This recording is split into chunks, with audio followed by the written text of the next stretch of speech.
Metaloides y metales. Toxicología. Presentado por Gisela Villa, Evelyn Cristian Montoya Molina y Paola Álvarez Cataño.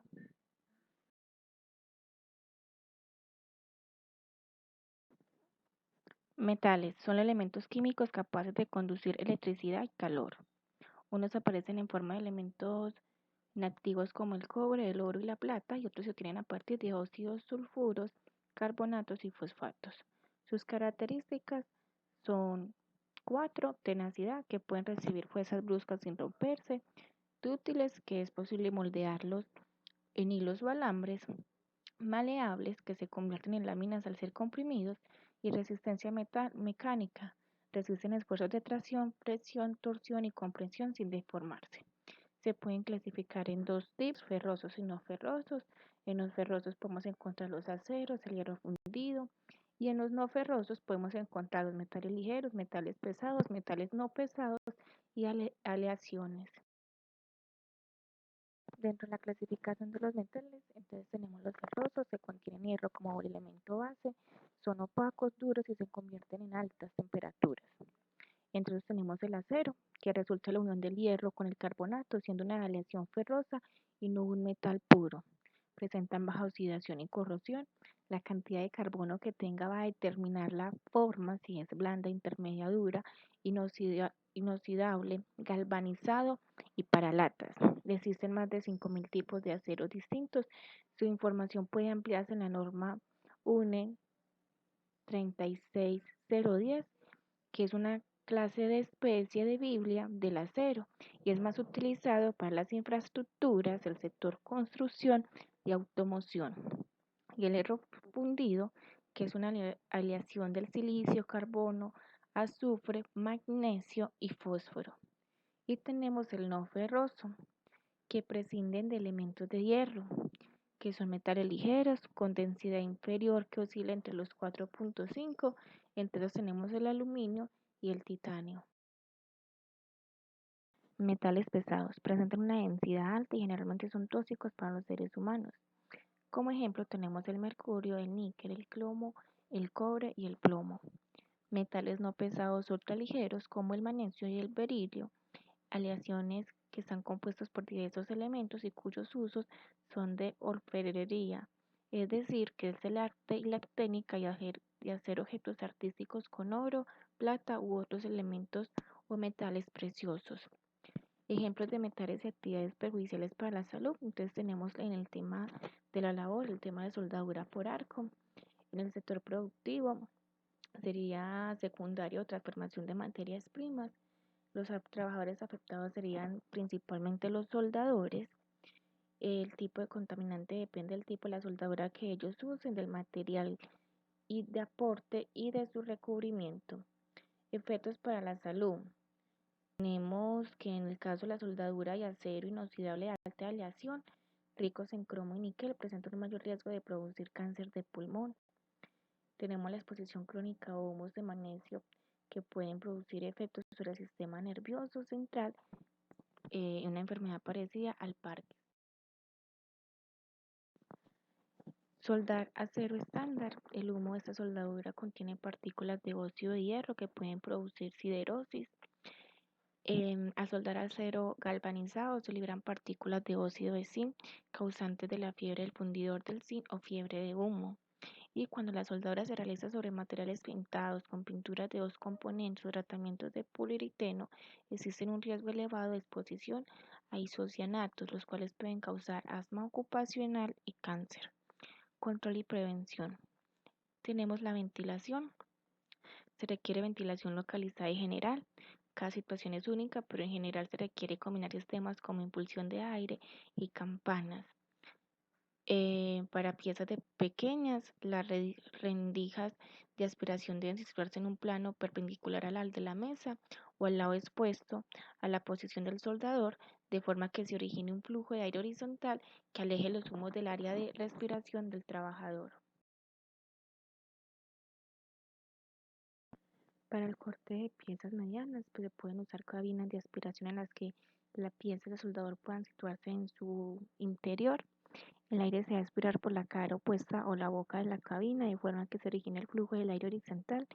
Es conveniente disponer de medios mecánicos como polipastos o plataformas giratorias que permitan modificar con facilidad la posición de la pieza para que el corriente de aire aleje los humos de la posición del soldador. Y para piezas muy grandes, ya que estas piezas no pueden moverse, solo pueden usarse en sistemas de aspiración portátiles, como campanas de aspiración conectadas a conductos articulados, campanas adheridas mediante bases magnéticas de trabajo. Soldadura para espacios confinados y en lugares angostos. Deben de utilizarse conductos flexibles para la aportación del aire. Estos conductos deben conectarse a ventiladores situados en el exterior, en zonas donde puedan captar aire limpio y fresco, que deban transportarse hasta el fondo del recinto donde éste esté soldando, de forma que en su recorrido de salida pueda arrastrar los humos de soldadura, dejando expedita la zona de trabajo del soldador.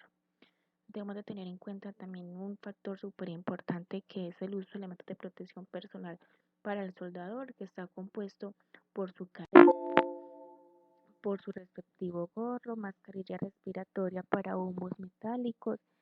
También tenemos la careta para soldar, los guantes de cuero, olvidarles que estos sean eh, hasta medio brazo, ropa adecuada para el tema de soldaduras. Se recomienda de que sea de camisa manga larga, el delantal o peto en cuero, sus respectivas polainas y los zapatos de seguridad para trabajo con soldadura. ¿Qué son los metaloides? Son cierto tipo de elementos químicos que tienen un comportamiento intermedio entre elementos metálicos y no metálicos, en los que los asuntos de ionización y propiedades de enlace se refieren. Es decir, son elementos que actúan como metales en algunas situaciones y como no metales en otras. No es sencillo distinguir los metaloides de los metales verdaderos, y para hacerlo se requiere generalmente una revisión de sus propiedades de conducción eléctrica, pues además suelen ser muy variados entre sí en forma, aspecto y coloración.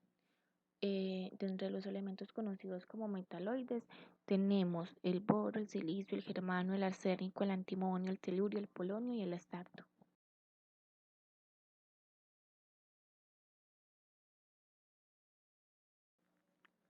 Los metaloides son usados en su mayoría para la fabricación de aparatos electrónicos y otros que empleen semiconductores como rectificadores, transistores, diodos, circuitos integrados e inclusive el caso del silicio para chips y microprocesadores, presente prácticamente en todos los artefactos electrónicos que usamos hoy en día.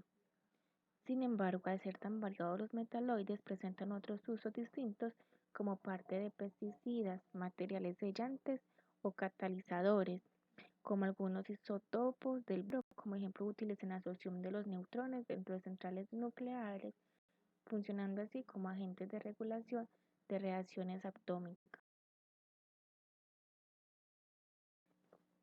Ejemplos de metaloides perjudiciales para la salud.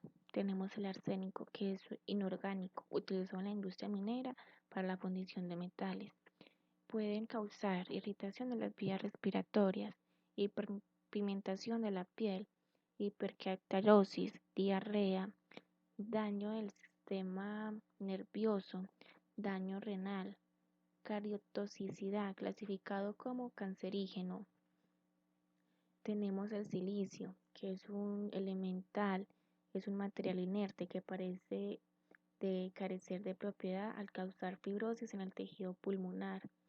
Se han documentado lesiones pulmonares leves en animales de laboratorio sometidos a inyecciones. El polvo de silicio tiene pocos efectos adversos sobre los pulmones y no parece producir enfermedades orgánicas significativas o efectos tóxicos cuando las exposiciones se mantienen por debajo de los límites recomendados. Puede tener efectos crónicos en la respiración. Es un potente peligro para la respiración. Sin embargo, la probabilidad de que se produzca dióxido de silicio durante los procesamientos normales es muy remota. Y tenemos el silicio cristalino, que irrita la piel y los ojos por contacto. Su inhalación causa irritación de los pulmones y de la membrana mucosa.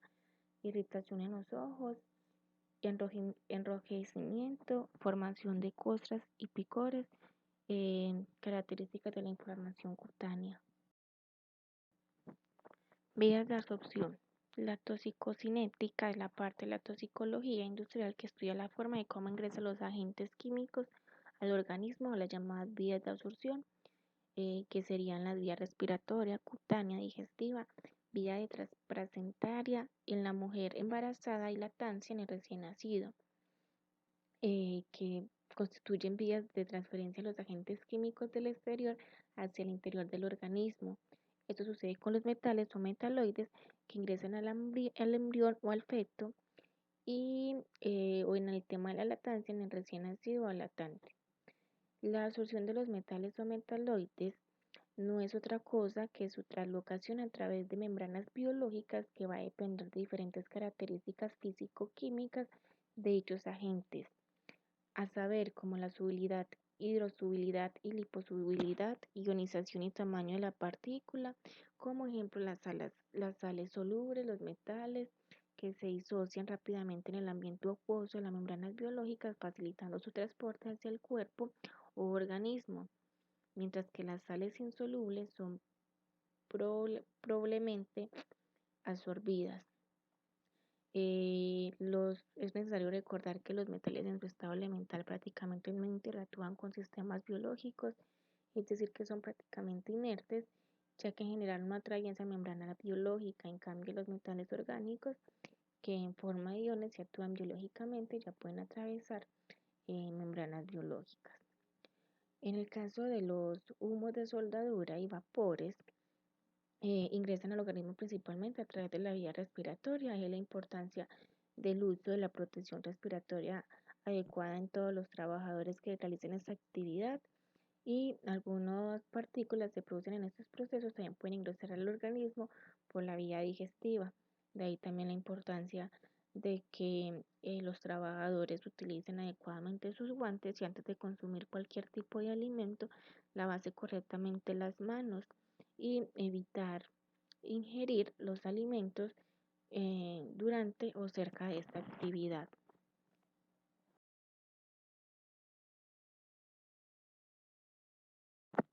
Controles. Controlan la fuente de exposición. Tenemos los sistemas de ventilación extractiva de las fuentes donde se genera la contaminación laboral por los metales. Estos sistemas deben de estar diseñados, construidos y sostenidos con planes y programas de mantenimiento preventivo y correctivo que serán realizados por especialistas o por personal con la debida experiencia. Además de sistemas portátiles ubicados en sitios de generación de las estructuras tubulares que permitan que no se pierda potencia extractiva o presión negativa, y con campanas de extracción suficientemente amplias y focalizadas para la captación directa de los humos, vapores y partículas metálicas. Estos sistemas deben estar dotados de los filtros adecuados hacia el exterior para evitar la contaminación laboral llegue al medio ambiente en general. Control del medio de dispersión. Existen unas barreras y sistemas de retención que evitan la dispersión de los humos, vapores y partículas metálicas en el medio ambiente laboral y que evitan su diseminación hacia otras áreas del trabajo. Y control con el trabajador. Tenemos la concientización y educación a través de la explicación de las hojas de vida, las hojas de seguridad de los productos químicos, hasta el uso adecuado de elementos de protección personal, que es una barrera entre la exposición y el trabajador y que ha demostrado ser muy efectiva para evitar la absorción respiratoria de los humos, vapores y partículas metálicas. El suministro de protección contra la radiación no ionizante, en especial la radiación infrarroja y radiación ultravioleta, además de las protecciones antitérmica y auditiva. El equipo mínimo debe contener el uso de pantallas protectoras, los mandiles, los guantes, equipo de protección autónomo, dependiendo pues del proceso en que va a realizar la actividad. Y algo supremamente importante es que no se debe permitir que el personal coma en las áreas y antes de ingerir sus alimentos lavarse rigurosamente las manos para evitar y controlar que las partículas metálicas sean ingeridas por la vía digestiva. Estrategias de prevención de riesgo, como hemos visto durante toda la presentación.